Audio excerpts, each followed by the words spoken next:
En 2001, Jérôme Ferrari publiait son premier livre, Variétés de la mort. 17 ans plus tard, cet auteur a une œuvre riche de plus de 11 titres, dont, rappelons-le, Le Sermon sur la chute de Rome, paru en 2012 et qui obtint le prix Goncourt cette année-là. Aujourd'hui, avec À son image, Jérôme Ferrari porte encore plus loin les qualités de ses romans précédents.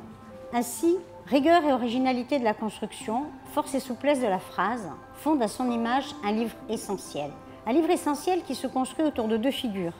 Celle d'Antonia, d'abord, jeune photographe reporter désabusé qui va trouver la mort au petit matin sur une route de Balagne, et celle de son oncle et parrain qui n'est autre que le prêtre qui va célébrer l'office funèbre de la jeune femme.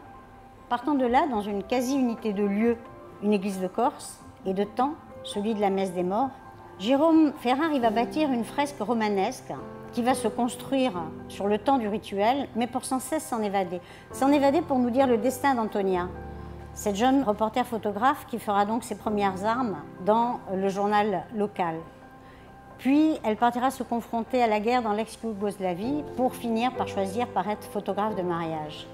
S'en évader pour nous faire traverser aussi les rivalités stériles et les crimes qui ont caractérisé le mouvement nationaliste dans les années 90. Mais Jérôme Ferrari va aussi s'évader du rituel pour nous confronter aux questions liées à la photographie et à son inscription dans le réel.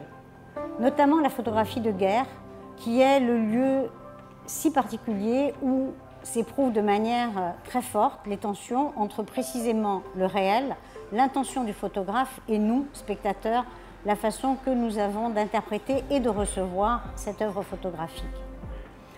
Jérôme Ferrari nous dira aussi la nécessité d'inscrire la photographie dans le récit et son impossibilité à représenter le réel. Ainsi, À son image est un livre passionnant, mais c'est aussi un livre qui bouscule notre façon de voir le monde.